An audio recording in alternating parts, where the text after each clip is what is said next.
Welcome, beautiful people, and thank you for joining us on Till the Wheels Fall Off, a podcast by two folk couple. I'm Matt. And I'm Paige. And we're here to inspire others, to bring you guys into our lives and tell you a little bit about our journey.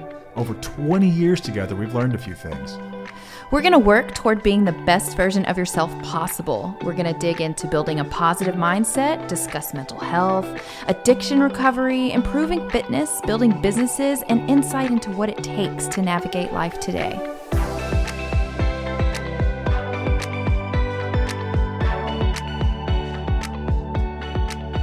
Welcome back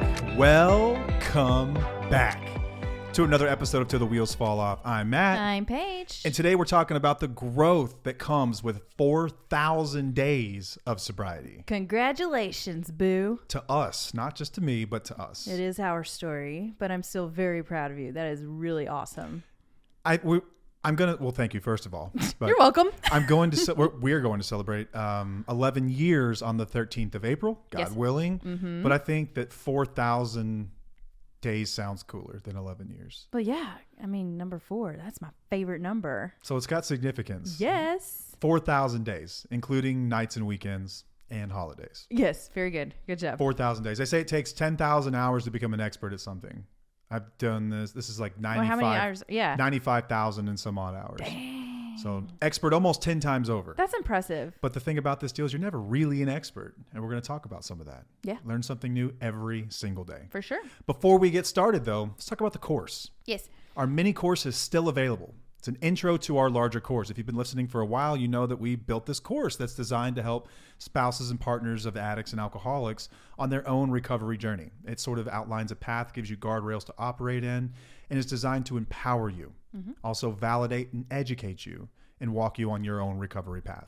There's a mini version of this thing available. So if you're not ready to make the financial commitment, if you're not sure if this is something that's right for me, there's an introduction to it. It's a relationship evaluation portion of the larger course, and it's available for a limited time for $50 on our website or on independentlystrong.com. Yeah, we should have it up just to the end of March.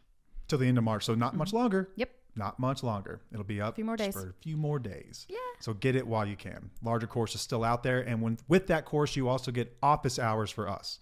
Office hours implies us. It's not just nonsense. We're not giving you our cell phone numbers to just text and call anytime. I would like to do that. We just never sleep. But I love helping people. I know you love helping people. But when you get the course, you get office hours for us. So as you're working through it and you got a situation that's going on, you'd like some feedback or some clarity on one of the concepts you're working through. Hey, how's this apply to my life that now that this is going on? You're going to get a thoughtful response in return. We are not medical professionals. We don't provide medical advice. We are not licensed therapists, but we've been there, done that. We have walked through this journey together. We're more than happy to help walk you through it as well. Yes. We've been doing this for almost 100,000 hours. We know a thing or two at this point. That's it's true. safe to say. Yeah, so you can go to tufo.com for that or independentlystrong.com. Either of those navigate you over to the site where you can buy this stuff. Our merch, we've still got a few more sweatshirts available if you're interested. If you want a nice, comfy, oversized sweatshirt, we've got them over at tufo.com. Yeah, we have black left. It's just yellow. I think we've got all three. We have all the three colors. Are just the we only have, I don't know, maybe 3 of each. Handful of each. Yeah. So get them while you can. They won't be around much longer. And stickers. Stickers are still up there. Paige has adorned her new water bottle with. If you're watching us, I got a new water bottle. And I'm going to miss my other one because it had all the cool stickers on there, like the weird Barbie. But I get to collect new ones now, and I'm excited about that. That water bottle looked dope, but it leaked everywhere. And it's been leaking for quite some time. I might still pull it out sometimes. I love that freaking water bottle. But anyway, I added some of our stickers to this one. So. Yeah. Also coaching, something that we don't talk about a lot, but we're going to just for a moment because we get questioned about it all the time. Do we do coaching, mentorship? Yes, we do. If you're interested, hop over to tufo.com. We've got email coaching, one-on-ones available, relationship, mentorship. We can show you what we did to get to where we are today. The next thing kind of sets the stage for the episode. So if you're a regular listener, you might remember for our 23rd anniversary this year, I wasn't here. We weren't together for the first time in 23 years because I was out in LA doing something. And we couldn't talk about it at the time, but now that the I guess it's a campaign is out, we can discuss it a little bit. Yes. So I partnered with Aleve, which is a Bayer company, to talk about opioid abuse awareness, something that is very near and dear to both of our hearts, because that's the reason that we have this podcast. I mean, ultimately, that's what got us here. So I was given this really cool opportunity to talk to people. There was 4 people that we interviewed. They didn't know that they were talking. They didn't know if they were talking to a doctor or like a pharmacist or what, right? They just, we appeared on a video call. They were being told they were talking to an expert, and they didn't tell them what kind of expert. So I asked them questions about their pain. I asked them questions about how they've treated it in the past, if they would consider opioids. And then we start talking about some of the side effects of opioids. And they start really simple, like some stuff that a pharmacist might tell you. And they start to get darker and darker and darker and darker. And you'd be watching the people's face on screen. They're like, what is going on? Like, why are we talking about this? This is crazy. And then I revealed at the end that all that crazy stuff I just mentioned, that was my life. That was me. And in that moment, they have like this realization, like, whoa, like I didn't realize it was that dangerous. It was that serious, or that it could be that serious, that dangerous. And the whole point of the campaign is to raise awareness for options that are out there, right? We're not advocating that someone take any particular over-the-counter medication, just that you discuss the options with your doctor. Any chance you can, like I would encourage people, just from my personal opinion, is that opioids are like a last resort. There's a time and a place for that type of treatment. I don't believe it's at home. I've never believed this since I've been sober. Knowing what I know now about what I've been through and how easy it is to access those things and how quickly you can walk over that invisible line where you're treating your pain and now that you're addicted, and what that does to a family, what that does to like spouses and partners like we discuss here. And it was a really cool opportunity that came at the right time. Like I don't believe in coincidences anymore. You know, I've seen too much in my life now. I think that this was just sort of like God's timing kind of thing. Just one of those opportunities you get because you've put yourself in that situation. And it's like, he puts it down in front of you and it's like, here, you need to do this thing. Mm-hmm. And so we did. And it released today. Got a virtual media tour coming up to talk about some more of this. Going to be paired up with Mary Bono, Sonny Bono's widow, former California Congresswoman. And she is with Mothers Against Prescription Drug Abuse, MAPTA, I think is what you say. Did I get that right? Or is it MAPTA? MAPTA. My dyslexia is kicking in over here. MAPTA. Looking forward to that. That's going to be really, really cool. But today's been the release, and we've been posting and talking about it, and it's been kind of surreal, hasn't it? Yes. Yeah. It's actually been a very emotional day for me. When I listen to the video, I cry. It's a very powerful campaign. Yeah. So let's play it for a second. It's about 3 minutes long. Stick with me.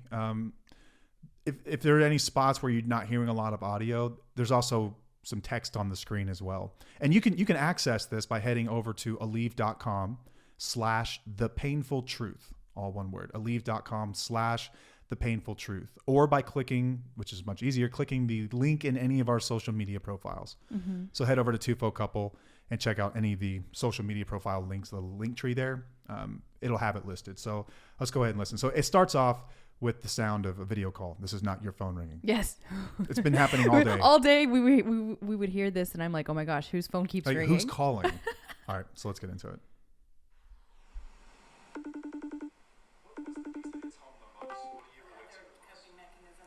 Are you there? My audio is a little low. Can you hear me? Yes. Okay, great. Hi, Christina. My name's Matt Robinson. How are you? Good. How are you, Matt? Hi, Crystal. Good to meet you. Nice to meet you as well. Can you tell me a little bit about the source of your pain? So the costochondritis, I woke up and I just had a really tight pain in my chest. I was in an accident where I broke my ankle. My bones were apparently growing too fast for my muscles to keep up with. You know, I tried patches and goops and lotions and meds and everything, and it still hurts. Have opioids ever been a consideration? Have you ever thought about prescription pain relief? I'll tell you, when you're in back pain, it could be a consideration. I mean, if you can get rid of this pain. You know, when I left the hospital, they gave me a prescription. You'll try what you can try to see what you can do. Yeah, so we're talking about opioids and treating pain. Side effects are certainly something to consider. Right. Common ones that people may experience would be like nausea, vomiting, hypotension, which is lowered blood pressure. Gotcha. You may experience some extra perspiration as the body sort of changes temperatures up and down. You might also find yourself looking forward to your next dose. It's a very effective painkiller. Another side effect is you could notice that your behavior changes a bit. You could find yourself lying about everything that you do, and everywhere you are, and everywhere that your money is going. You might find yourself going through the medicine cabinets of friends or family, or rifling through people's purses. That's a scary thought. You might find yourself in your backyard swinging as hard as you can at a fence to break your hand so you can go to the hospital or the ER and get a couple of pills. Wow. You might find yourself on Christmas morning with your 9-month-old daughter in the back of your truck, pulling up to a drug house, leaving her in it while the truck is running to go upstairs and get just enough pills to get you through the day. Oh my gosh. Christina, that was me. Oh, really?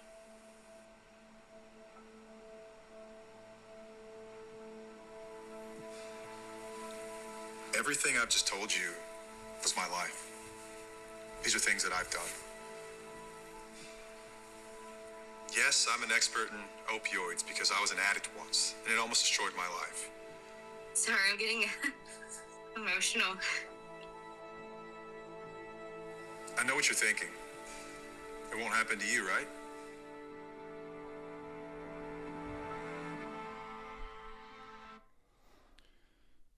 Powerful.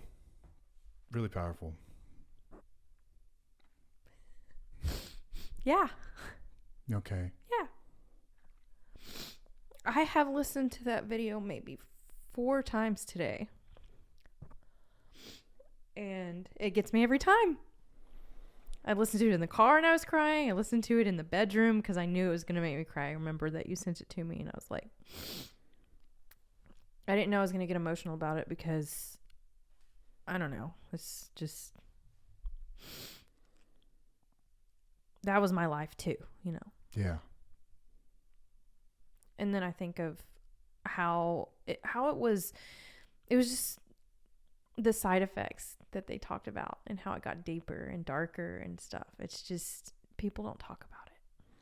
That's the progressive nature of it, though.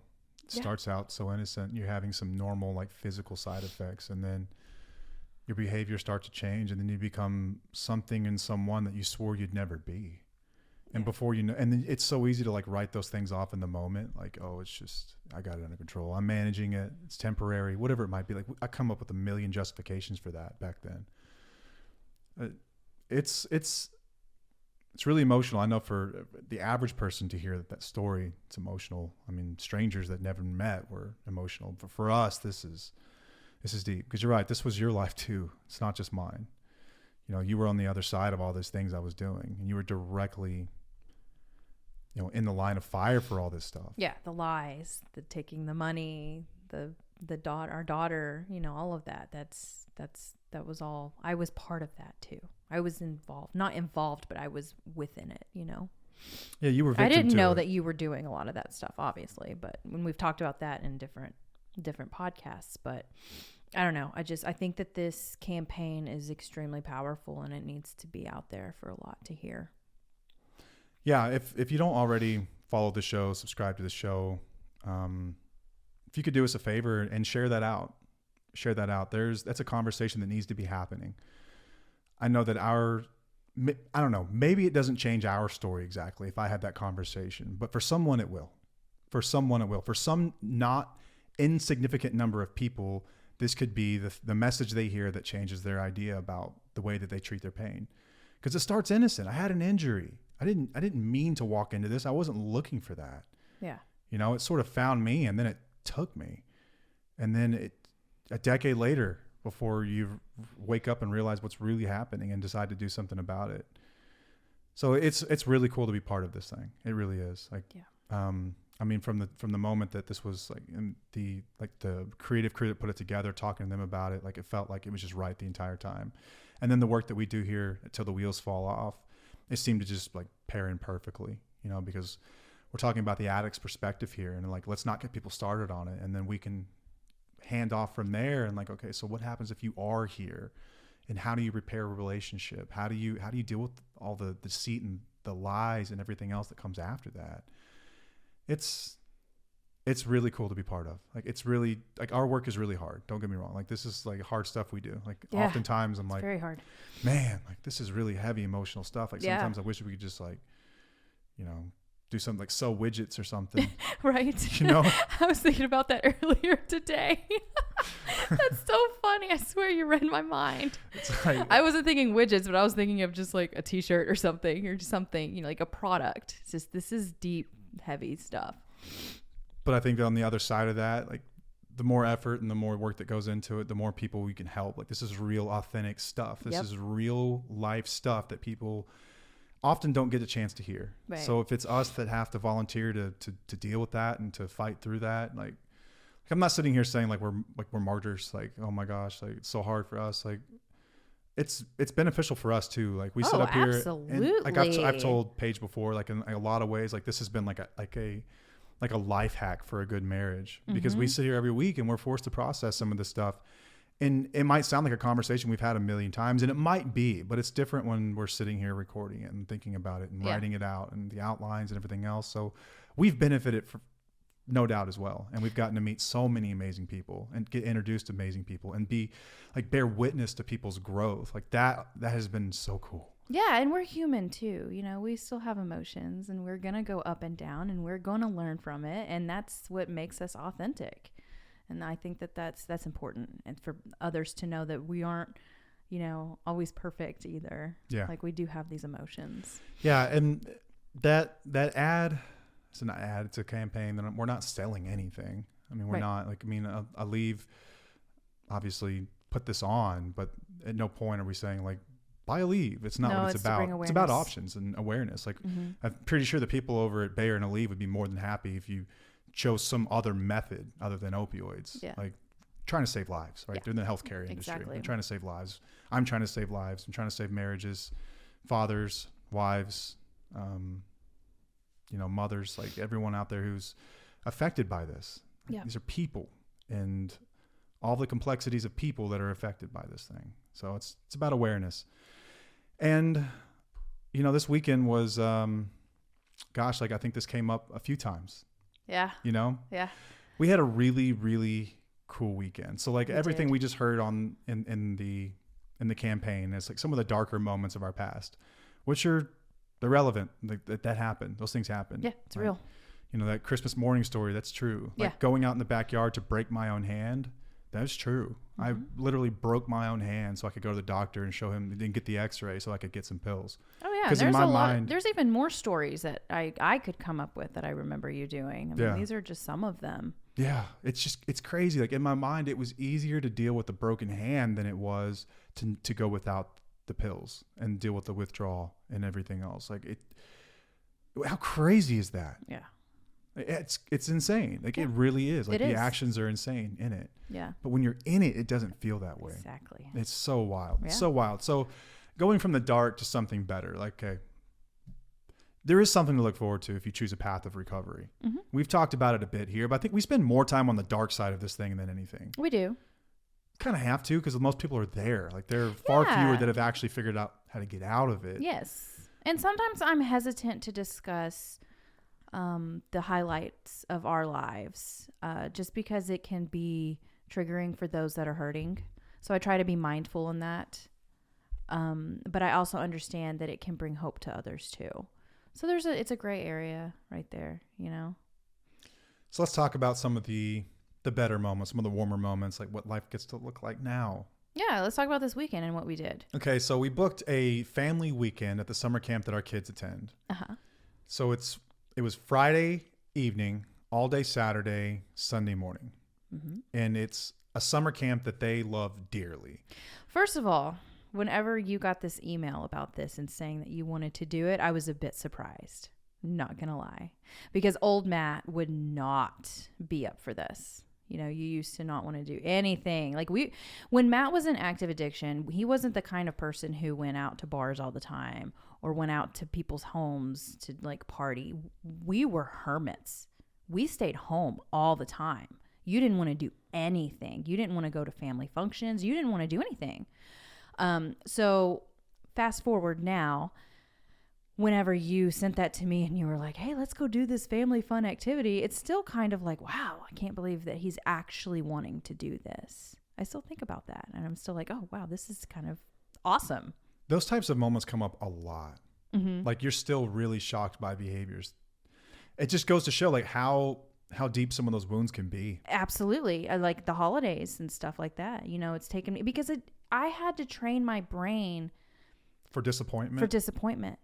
I did. I started to do what you did. And I was like, okay, well, I'm just going to go with the flow with him because I don't want to rock the boat. So I had to learn to do what you wanted to do instead of what I had wanted to do beforehand. So now I'm having to switch it around, and it's hard. It's hard. And I've told you that for years, that it's hard to, switch your mind to where you were before, where I was before. Like holidays, you mean like how I never used to want to go to anything. Yeah. And now it's like I want to go to every single family function there is. Yeah. Yeah.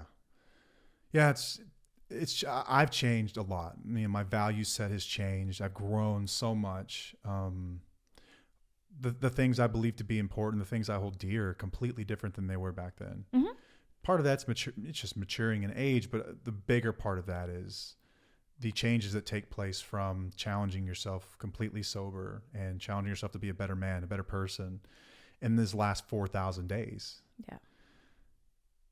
Yeah.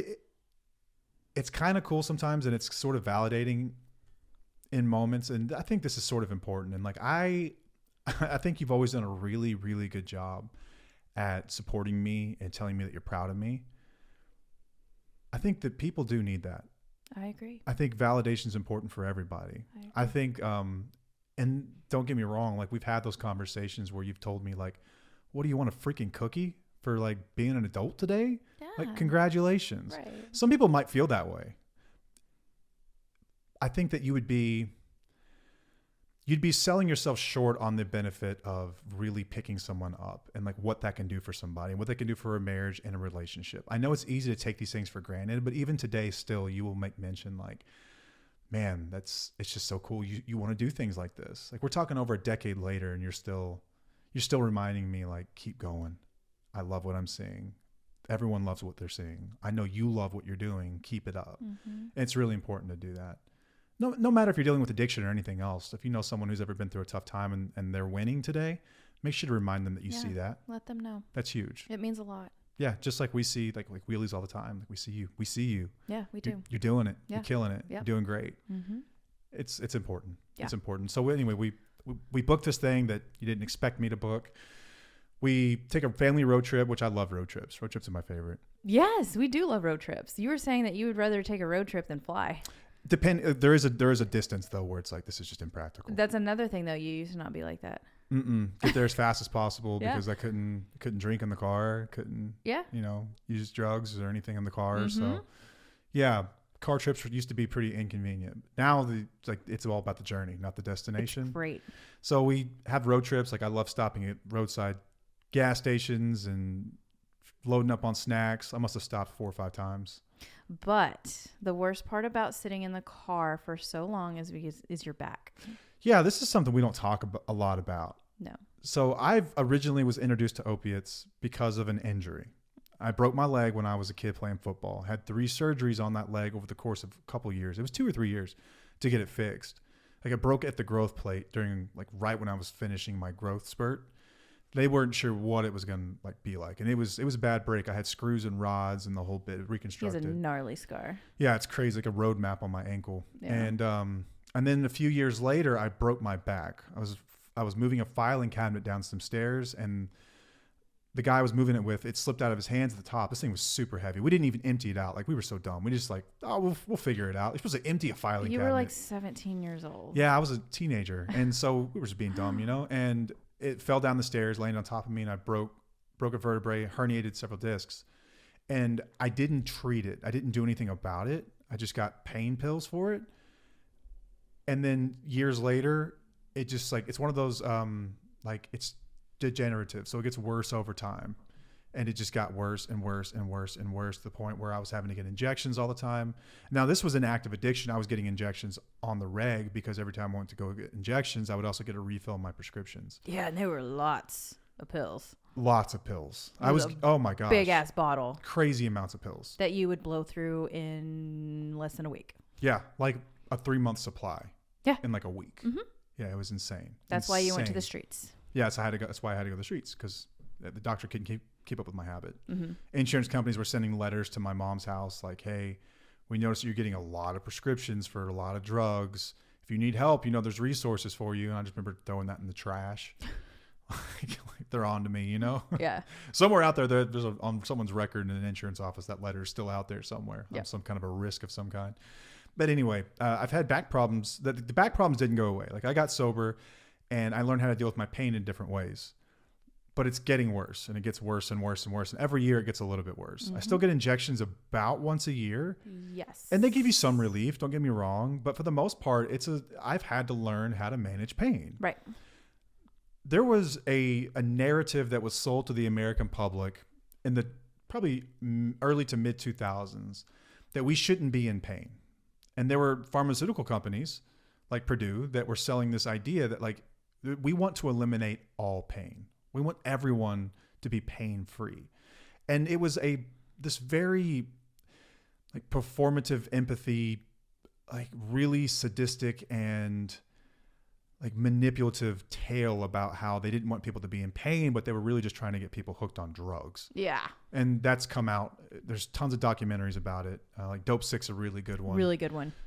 There are others that are just, this is a well-told story that's out there. Yeah. But I was in the middle of that. I was right in the middle of that. And so you could go in there with any amount of pain and they were giving you crazy amounts of opioids. When I got sober, I learned that pain is part of healing. I remember reading a book. I can't remember the name of the book.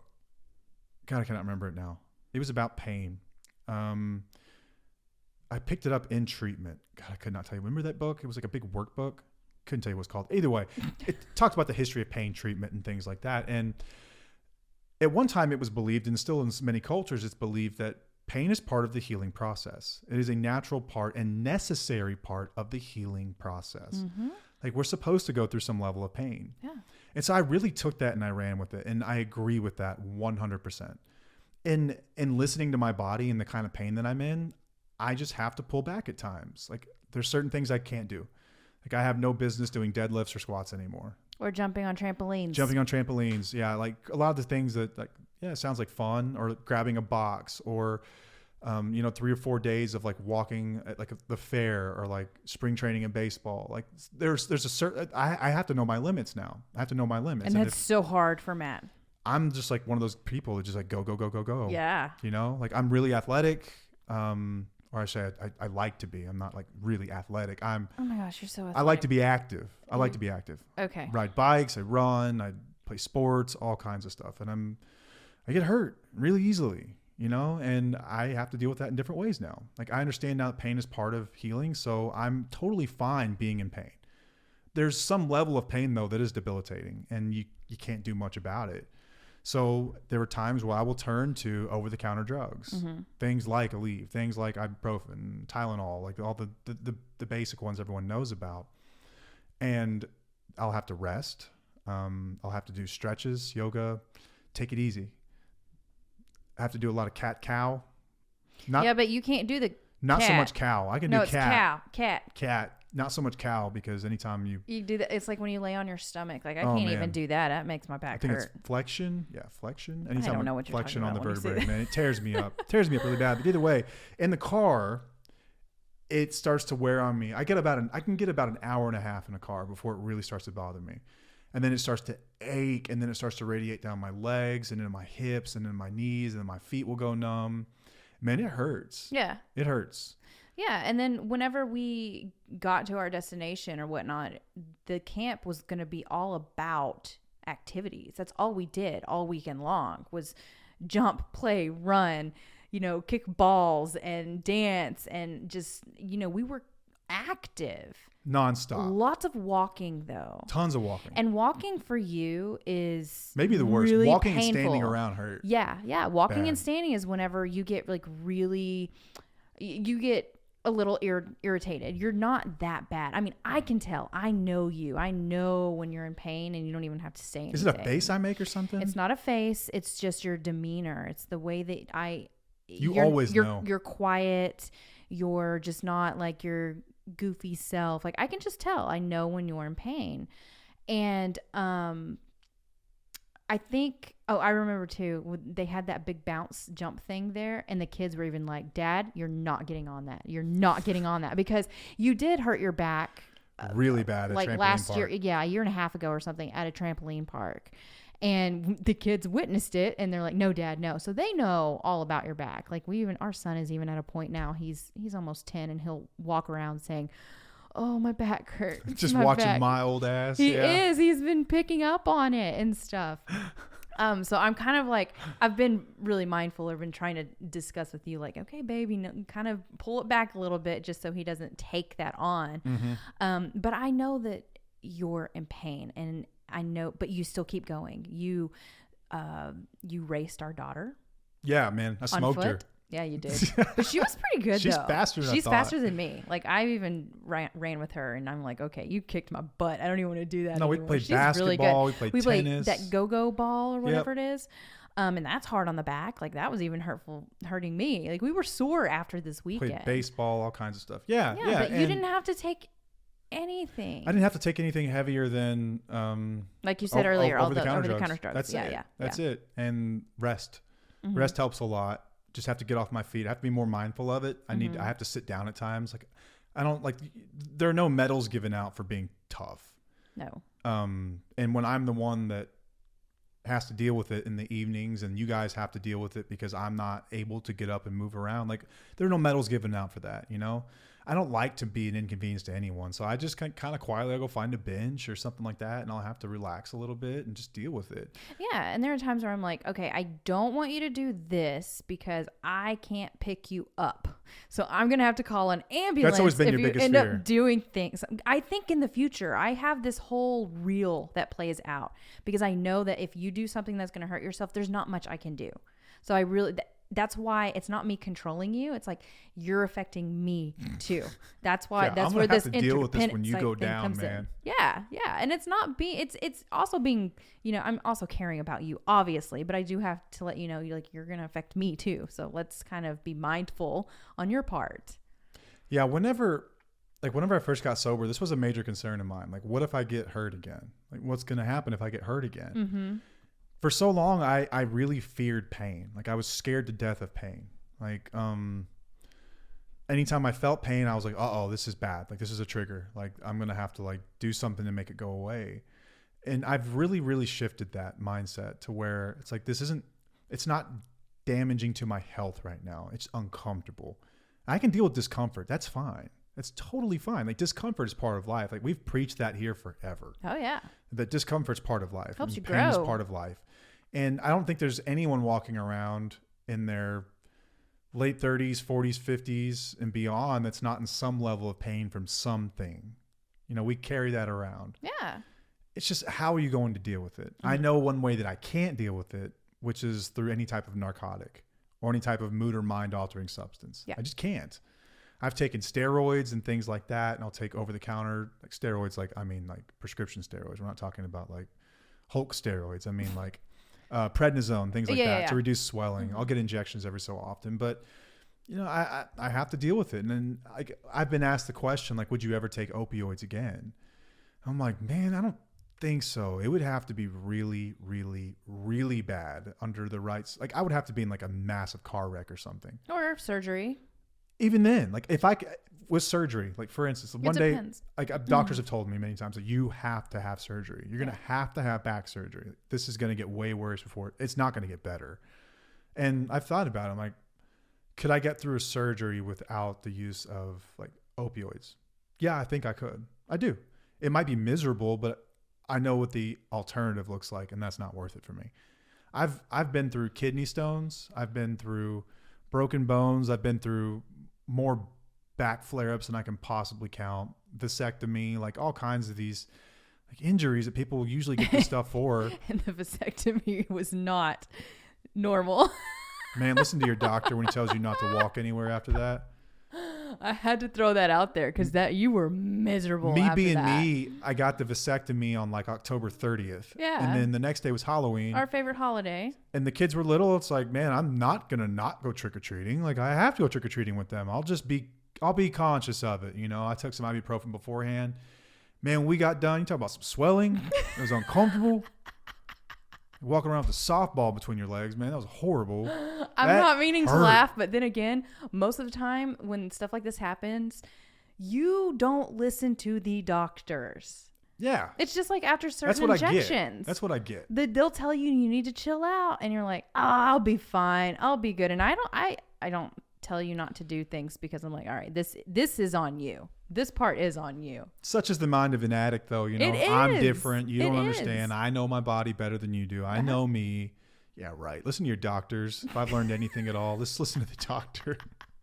Take it easy and listen to the doctor, man. It's a lot easier. It's worth it. Yeah, but like I'm not a martyr, right? So if I was ever in a situation where I had no choice, like if it was excruciating where I'm about to pass out, like would I consider it? Yeah, under the right setting. I would contact everyone in my sober network. I would have increased layers of accountability with doctors and nurses as well as you. Yep. People would know, and I certainly wouldn't take them out of the hospital.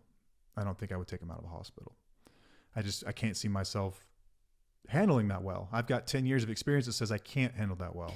You know, it'd be really triggering for me to have to Disperse pills Yeah. again. Yeah. That'd I don't be think tough. we've actually really talked about that, but that would be tough. that'd be really hard for me. Yeah. The thing about addiction is that it never goes away. Yeah. It never goes away. Like there's an old saying in the rooms of 12-step communities is that like your addiction is just in the parking lot doing push-ups, just waiting for you. Like he's just out there getting stronger and stronger and stronger. He's waiting for the day that you think that you're fixed or you're better or it's going to be different. And then it comes back way stronger. All you do is hit pause. You don't stop and start over from the beginning again. All I did was hit pause. On April 13th, 2013, I hit pause. And I've been paused ever since. If I pick back up, you don't pick back up from when I was 12 or 13 years old. You pick back up from where you left off. Yeah. Which is, for me, like, ain't going to be around much longer. I know this. And I've seen this more times than I can count. Which is like for me at this point in my like sobriety, like one of the greatest benefits, this is going to sound horrible, but don't take it this way. One of the greatest benefits of going to 12-step meetings and going to treatment centers is to be reminded of people who thought that they were smarter, to come back. Like I watched the scouts come back with arrows in their ass and they say, it didn't get any better, man. I thought I could figure it out. I thought it'd be different this time.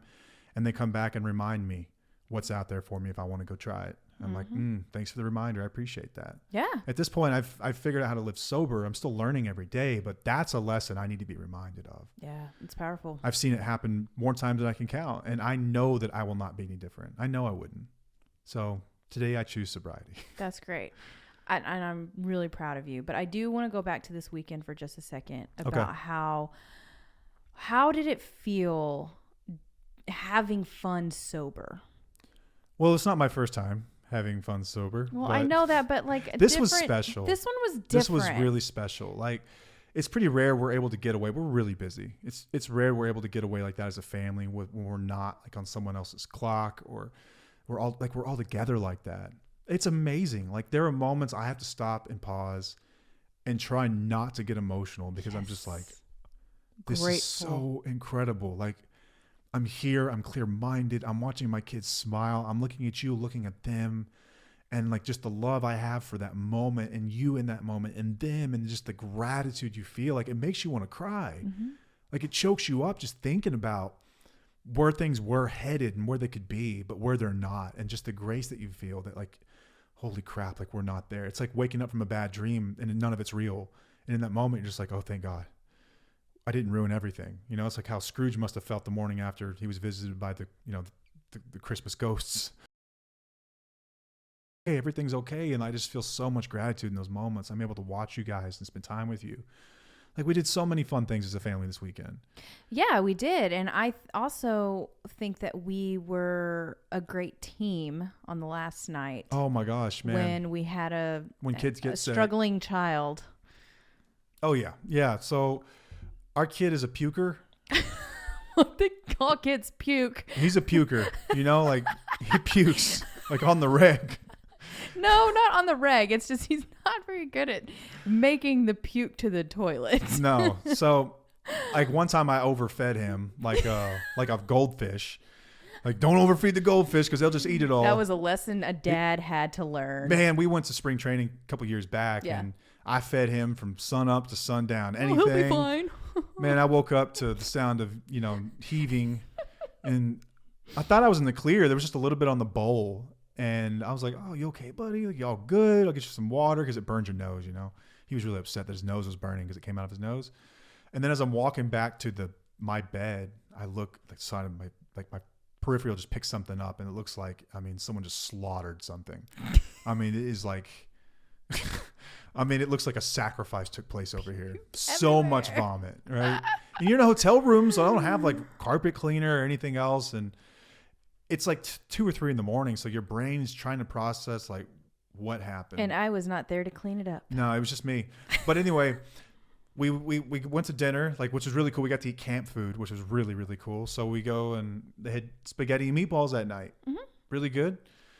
We eat, we go play, hang out. They had a dance that night. We go dance around a little bit. We both picked up on a couple dances. That was fun. Yeah. And then get back to the cabin. He starts feeling sick, kind of out of nowhere. And this kid just refuses to puke in a toilet. I don't know what it is, man. I don't know if that's just me in him, I'm going to do what everyone else doesn't do. I'm just going to. I tried, and I got really frustrated, and you were getting frustrated with me because I was frustrated with the whole situation, but you missed a little bit of it. So. I must have missed the fight that happened before him, but either way, he threw up. And he's a puker, right? So I don't think too much of it. He's a puker. He puked. Mm-hmm. That's what pukers do. So we go to bed. Okay, Joe Dirt. There's a big pile of puke over there. You might want to pick up the puke. Oh, yeah. Forgot about that scene. It's a pretty big pile of puke. Yeah.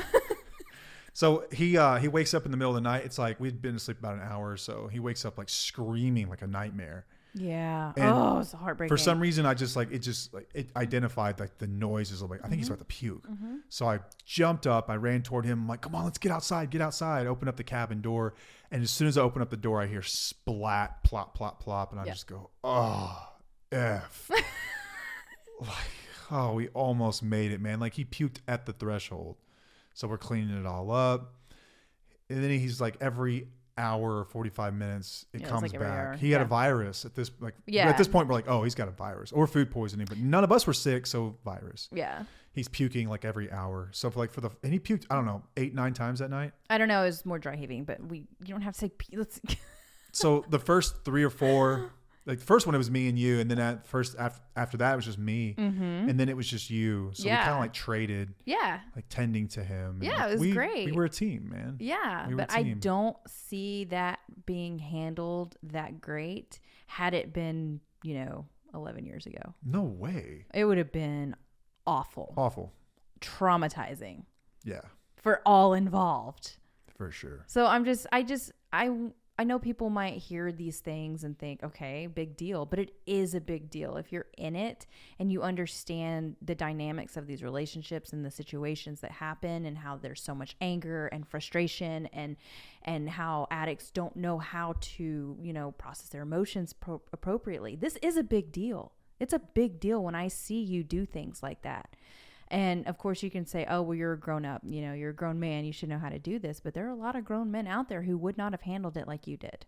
Thank you. I think it's great. And every time it happens, it's a new core memory, it's overriding the things that happened in the past. Yeah. Those things will never go away, but eventually you'll have so many new ones where it's oh, this is the norm now. Yes, but it takes time. But even a decade later, you're still not oh, this is the norm. Right. You still recognize those as new behaviors. Yes. Which just goes to show how long it can take. Well, that and how much of an impact the negative can have on you. Big time. Big time. Yeah, but we had more than a few instances. I don't remember what I was doing. Oh, we volunteered to take part in a competition. They gave us a giant bowl of whipped cream, and it had these little, they call them merits. It's things you earn at camp for doing good deeds. And there was 4 or 5 merits buried in this giant bowl of whipped cream. And you had to dig out the merits with nothing but your face. And so me and our son volunteered to do this. Our hands went up right away. And we got called up there, and we ended up winning the competition. But when I got done, you said to me, it's going to be hard to say without crying. you said, I think I just fell more in love with you. That was really cool. And it took me a second. I'm like, why? Because I won the whipped cream competition? Because I flexed on the other dad, you know? But then like that, you know, just millisecond of a thought, I was like, oh, it's because I'm present with my family and I'm doing the things that we always dream we do. And we're actually doing them right now. Like that was powerful. That was cool. That's not anything I ever would have done before. No. And it's not performative. Like I'm not doing these things because I feel like I'm making up for lost time. Like I want to do these things. Like this is the life I signed up for originally. And I finally just get to live it. And it's cool. It's just really cool. I don't know another way to put it. I'm just extremely grateful for it. Like I'm never proud of it. I'm just grateful. Yeah. Really grateful. Like I'm just, I sit there in like pure grace. Like I don't deserve any of these things. Like if I got like, people don't get what they deserve. If people got what they deserved, I would be in jail. Yeah. And I would be single and you'd be married to some wonderful man and he would be raising my kids. That's what happens when people get what they deserve. I got grace, you know, something that I truly didn't deserve or earn, but I was given an opportunity and I took it. And I just decided to put everything I thought I knew and everything I believed aside. And I was just like, I got to try something else. And I owe it to the people that were there for me in the beginning, and not just you. I'm talking about people who were sober that showed me that it could be done. Yeah. And they were showing me that you could be happy and sober and that you could find a replacement that wasn't just like going to make things, you know, tolerable for those around you, but there was a true substitute for a better life. It's like, if you couldn't show me something better, then I never would have done it. I never would have gotten sober. If it wasn't going to be better, I'll just go back to doing what I was doing, man. This is so much better. But I owe it to those people in the beginning. Like my sponsor, my 12-step sponsor, all the people that came and volunteered their time to show me it could be done. And man, I'm just grateful. Like that's grace. Like I don't deserve any of this, but I'm so fortunate, so lucky. That's awesome. Yeah. Thanks for dealing with me. No, thanks for dealing with me too.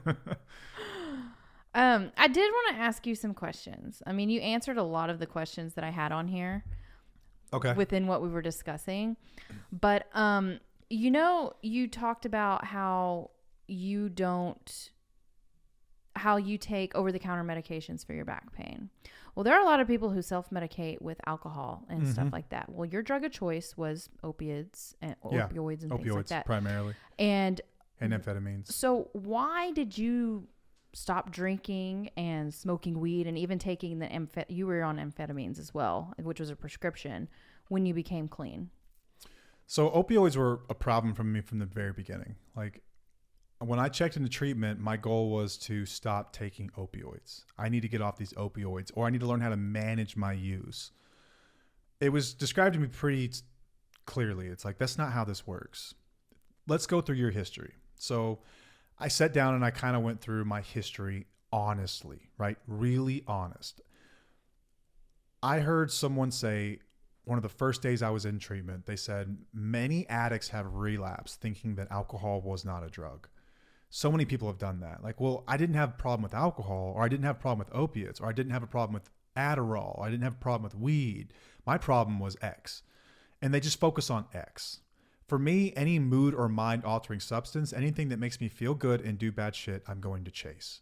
That is my personality. When I'm really honest with myself, that is what I do. So I had to consider, okay, now let's pretend that you're in your house 6 months from now, we've removed opioids, but you think you can smoke weed. How would I smoke weed? I'll tell you how I'll smoke weed. All day, every day. That's how I'd smoke weed. Okay, let's take away the weed, but you can drink. How would you drink?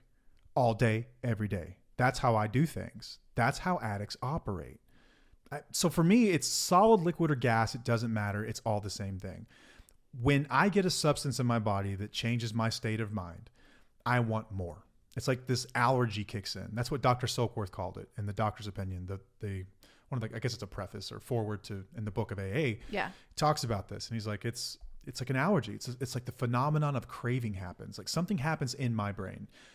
Jordan Peterson did a study on this. He's a psychologist, psychiatrist. I think he's a psychologist. I don't know.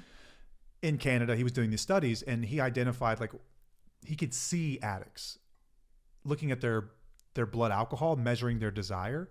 So they would hook them up to all these brain things, right? This like somehow measured your brain waves, right? And on the ascending alcohol curve, so as your blood alcohol content is rising, some people get an abnormal response where they want more.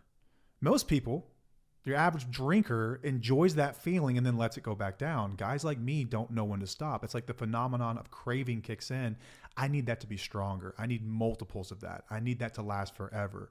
That's what happens in my brain. And I've known this about myself from the first time I ever took a substance.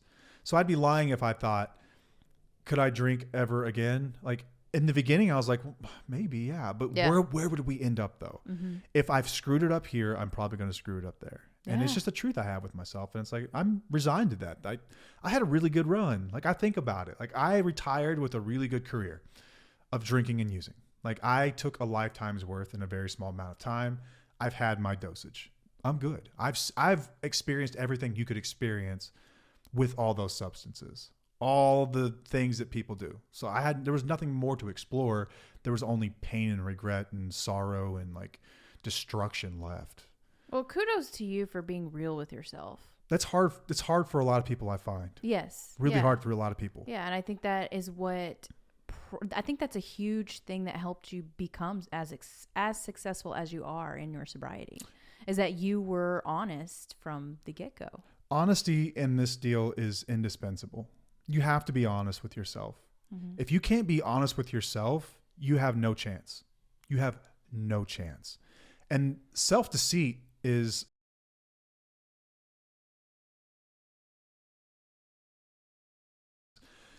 you have to be able to identify that within yourself and to make decisions that are best for your future self. So for me, like the decision early on that I'm just not going to use any sort of mood or mind altering substance, it was a very conscious thought because I know where I would end up. And why did I know that? Well, I had evidence in the past to show where I had done it before. Right. So why would it be any different? Yeah. Why would it be different? And we use that logic for everything else in life. Yeah. You know what I mean? Like we could look at okay, let's say that someone's a bank robber, right? They're a bank robber, right? What are they likely to do again? Rob banks or steal. That's what they do. It's just what they do. It's what they're going to do. Okay, well, so we're going to give them a job in a bank? No, we probably shouldn't do that. Right. They have a history of this. Addicts, alcoholics, I think you have to look at yourself in much the same way where this is my history. I tend to abuse things. I tend to go too hard on things. Even cough medicine. Oh, yeah. When those things kick in, it's like, kind of feels nice, man. I wonder what 2 would feel like, 3 would feel like. I heard this freaking joke that illustrates this perfectly, okay? There's an AA group with like 50 people, and they're sitting there. They're in a meeting. It's quiet. Someone's talking. And then a doctor bursts in the room, and he's holding up a pill. And he's like, I have discovered the cure for alcoholism. All you have to do is take this one pill, and you're completely cured forever. And the alcoholics are just silent. They're just sitting there staring. Until one moment, one of them stands up. He raises his hand, and he goes, what happens if you take 2? I think that illustrates perfectly the mind of an addict or an alcoholic. Wow. What happens if you take more? What happens if you take 2? How could I make that stronger? What can I add to this to make it different? That's what our brains do. That's crazy. And once you have that truth about yourself, it's your responsibility now to manage it. There are many people who for years and years and years and years will try against everything to manage that. And what I have seen through my experience of being in the rooms for 11 years, working with other people, and just being in this space is that I've never seen a single person figure it out. Why would it be me? I'm the average, right? Like I'm the middle of the bell curve. So if I'm the middle of the bell curve, I'm probably just like them.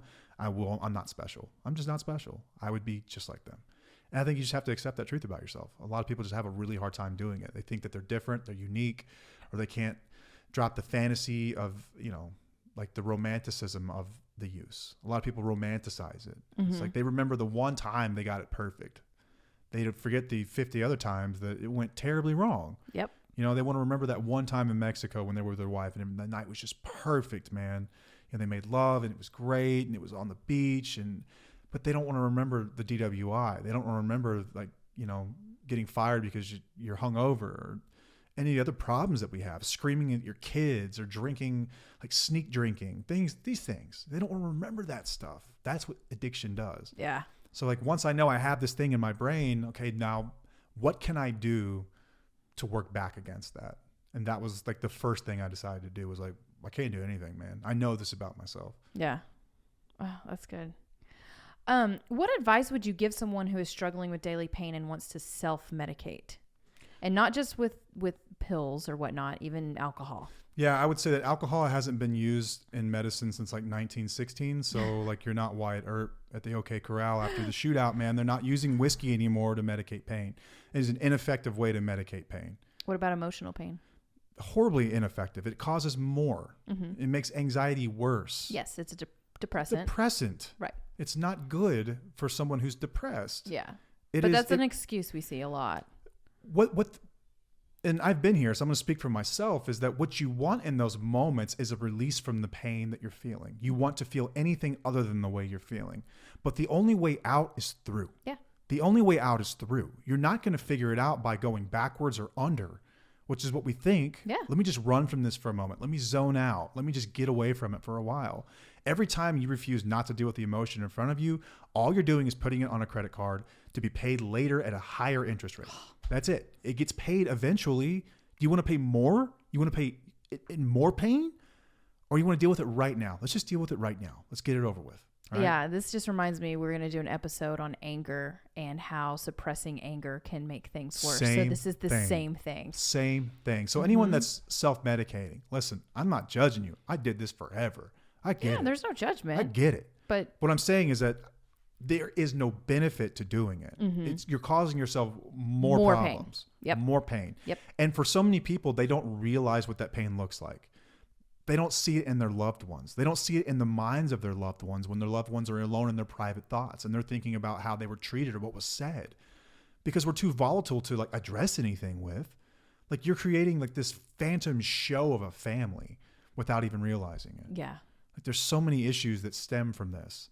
And like you think you're being sneaky, but everyone knows. Like we see it. But there's a way out. It's just how honest you want to be. Yeah. Are there any warning signs or triggers that you've learned to watch out for to prevent relapse? So I haven't relapsed since I got sober, but I've relapsed plenty of times before I finally got sober. Right. Pain was a trigger for me. Pain was a trigger. And it was because I believed, and listen, what I'm about to say is going to sound like I'm trying to be a victim, but I'm not. But here's the reason I think I associated pain with like, let's get out of pain, is because this is what the doctors told me. This is what everyone in my care told me. It's like, oh, you have a problem, here's a pill. Oh, you feel this, here's a syrup. Like whatever it might be, whatever ailment you have, we will fix. You're not supposed to feel anything other than happiness and peace all the time. So I think it started with that. It's like this idea that I shouldn't be in pain. So once I came to accept that part of the healing process was dealing with pain, I become just more open to it, like start to feel and experience my pain. And then I had this thought one day, I'm like, is this really that bad? Like, is my pain really that bad? Isn't it all relative? And so I would start to do things that I wouldn't normally do. Like used to be, as soon as my back would hurt, I would just like lay in bed all day long and take pills. Then I was like, well, let me go do something. Like I would get up and go hang out and like, it's not that bad. Like I'm able to do all these things. It's just pain. And it's like, I've told our son this before. Like I think kids watch a lot of like pro sports like soccer, and they'll watch guys that are like flopping for an injury. Yeah. And the reason they do that is because they're trying to get a penalty that's going to help their team, right? It's dishonest, but it's part of the game. It is what it is. But he's like really embellishing these injuries. Like he's like limping around, and I'm like, are you hurt or are you injured? Because there's a difference. If you're hurt, suck it up. If you're injured, that's a different conversation. That means there's something structurally wrong with the body. Yeah. We got to get this fixed. Something's torn, something's broken. Are you hurt? Suck it up. Quit being a bitch. That's what I tell myself now. Like, as crude as it sounds, suck it up. It's okay. It's just pain. Yeah, and you get through it. It's just by pain. doing that. This will pass. This is okay. It's not going to end your day. There's some degree of this you're going to have to accept, and it's okay. Sometimes it gets bad enough where I'll have to take something over the counter. I'll have to rest. I'll use ice or heat or whatever it might be. But that was one of my triggers. Another trigger for a lot of people is boredom. Oh, yeah. That's a big one, man. Mm-hmm. The ability to sit still and just feel and just be is so hard in early recovery. It's like, it's one of the hardest things. One of the hardest things about like active addiction too, is just sitting here without anything. Like, what the hell do you do? What am I supposed to do with all this time and all these feels and like, or the lack of feelings? Like, what do you do? Like, I had to learn how to fill time. Like, boredom was a huge trigger. I was going to ask you, do you find that your life is boring now? No, I don't think it is at all, man. I'm more busy than I don't know what to do. I have more crap to do than I literally like more shit to do than I can stand. But a different it wasn't type, always that way though. I guess people would call us boring though, because we don't do what social norms are. We don't go out and party. We don't have parties. We don't have a lot of dinner parties. You know, we just don't get out much. So a lot of people would say that our life is boring, but the reality is it's very fulfilling. The things that we Super do fulfilling, and what like, we fill them up with. Like, I think it's disingenuous to say that being sober is always more fun than people who drink, because I don't think it's always true. Like, there are some events that I'll go to. Like, we've been to nightclubs, we've been to stuff like that. And I have to consciously force myself to get out there and dance and put myself in those situations. And I have to feel all the awkwardness. It's more fun when you're drunk. Let's all just be honest. Yeah. It's more fun. Mm-hmm. So, but I'm having 80 or 90% as much fun. Is that worth it to me? That cost benefit? Is the 20% of awkward feelings worth all of the wreckage? Yes, it is. But is it as fun? No, it's not. It's not. Let's just be real about it. Yeah. That's why people drink. People drink because they like the effects. They like because it's fun. Yeah. So you have to redefine what fun is, and you find more fulfilling ways to spend your time. For me, one of the reasons, and this is a lot of self-dark work I did, like I say dark, it's like shadow work really, early on, was I had a lack of purpose.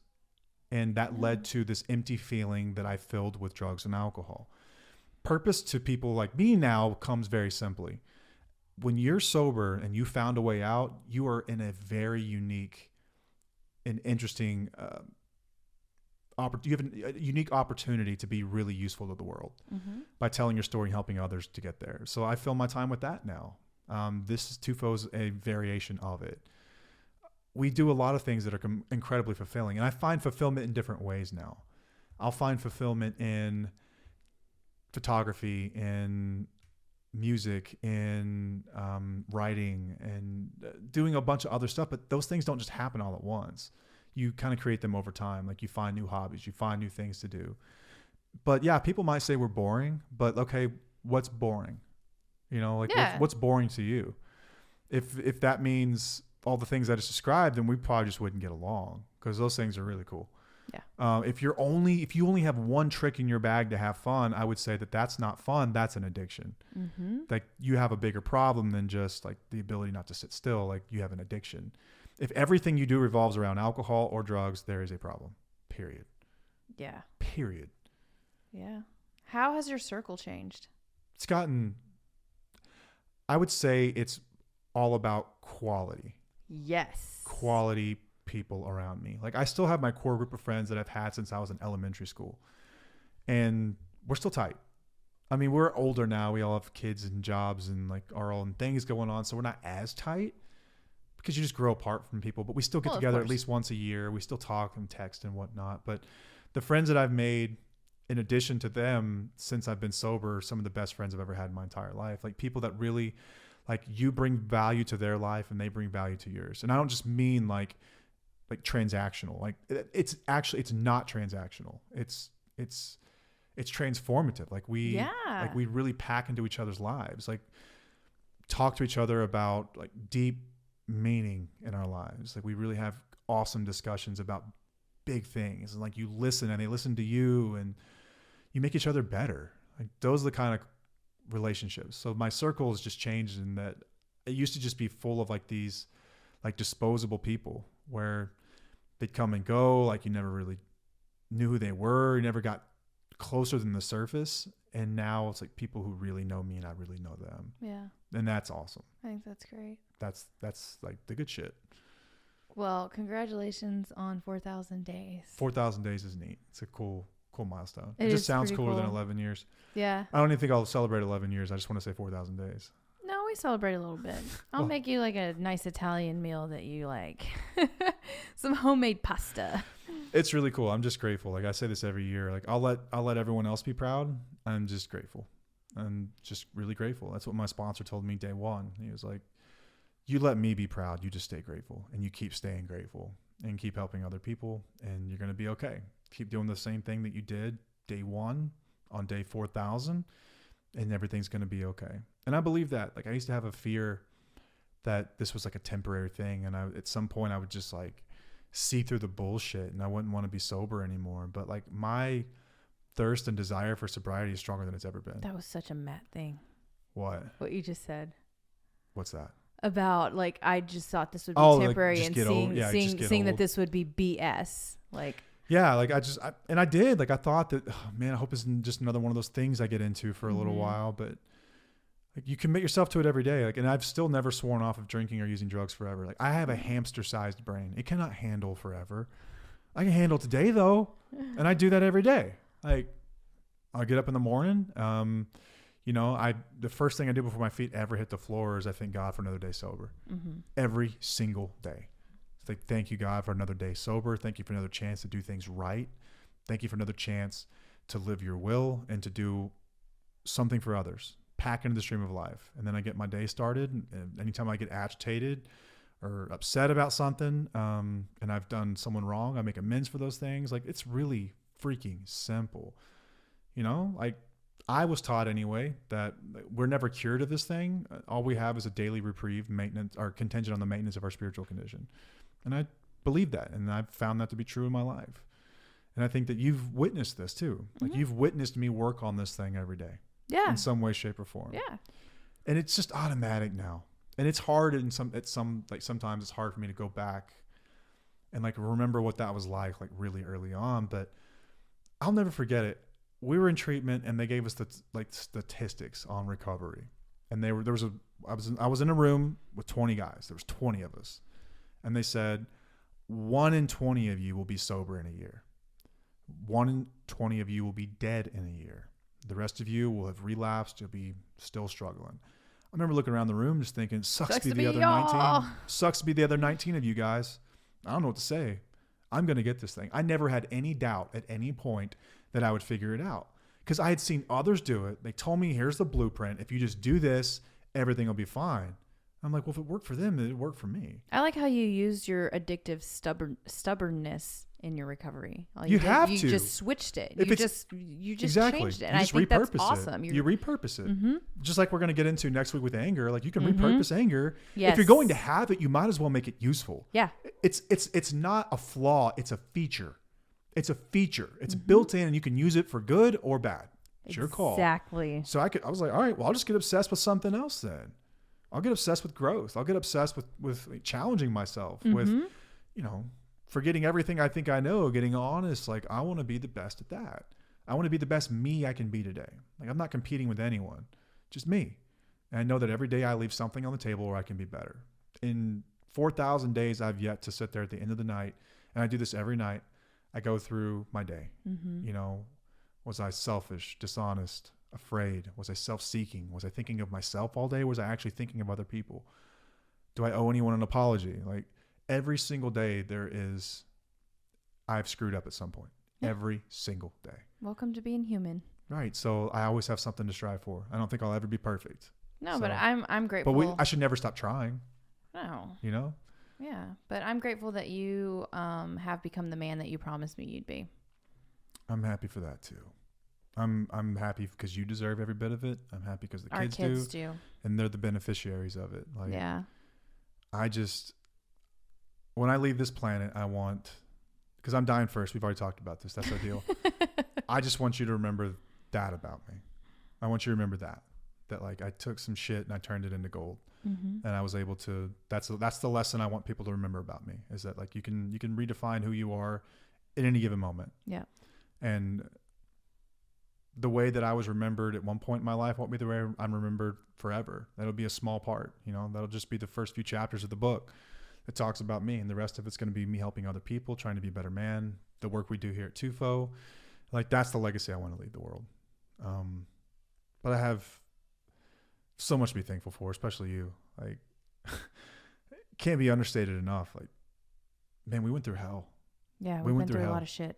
like listen to that, like on the Aleve spot, like listening to like, that was Christmas to us. That was our Christmas, y'all. I left my wife at home because you weren't feeling well that day. I wasn't feeling well that day. But stayed I home that left day. you at home and took our daughter to my mother's house where they were doing Christmas. Now, what kind of husband would do that? Leave you at home on Christmas when you're sick? No, what should have happened was, hey, we're not going to make it. She's not feeling well. We're just going to be here.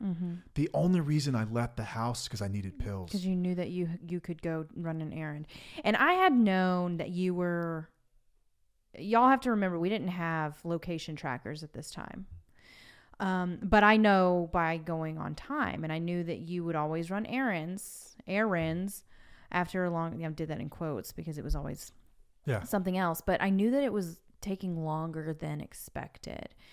And I really don't remember what happened that day. I don't remember if I asked you how long it took you. I think I found out about this later on. I don't remember finding out about it that day because I'm pretty sure that I asked you and questioned you like I always did. I always questioned you when you were gone for too long. And I'm sure you pulled something out of your ass and told me that, oh, well, I had to go do this or do that. And came up with something, you came up with something. Yeah. And, and when I hear it, it's just like, it makes it more real, that really did happen. And I know that you probably minimized it for a long time. For sure. And that was hard. Yeah, for sure. But that's the reason it was even able to take place, because that I had to get out of the house. Who leaves their wife at home alone for their daughter's first Christmas? Addicts do. That's what we do. Yeah. That's what we do. Without thinking too much about it. I can sell myself that story so easily. Like I've said before, like inside of my mind is a factory. One half manufactures bullshit all day long and the other half buys it. Yeah. And it's just this self-perpetuating economy in my head where I'm manufacturing bullshit and I'm selling it to myself so I can sleep at night. That the factory has been shut down. I'm able to call myself on my own BS now before other people have to. That's a gift. Yeah. That's a gift of sobriety. Yeah. Yeah. And like this weekend, I think was just a nice example of this is what life can look like. Yeah. We did all the family things together. It was so enjoyable. The weather was perfect. We had so much fun, man. Wholesome, good fun. Yeah. And I wanted to kind of share a little bit about my growth on this weekend. I went on that big old swing thing. Yeah. Okay. I'm very much scared of heights. I used to freak out if Matt was trying to encourage me to do something like that. And I was super calm. Like I was so calm about it. And I was actually excited about it and like having fun and goofing off with all the people around me. Like I felt myself, like my high school self. I felt like the person I felt before your addiction. Yeah. Yeah, I did. I felt like me. And I went with it and I had fun with it. And I closed my eyes and I sang the alphabet and I just kind of went with it. And my daughter was freaking out and I was telling everybody, no, we have to keep going up. And I would have been like my daughter back in the day, like, no, stop. It's uncomfortable. Stop now. Yeah, it was now uncomfortable. you're like, but I was like, no, I'm going to do this. I'm going to push. I'm going to get out of my comfort zone. And you encouraged us, obviously. I loved that. But that was a big thing for me. That was a big deal for me.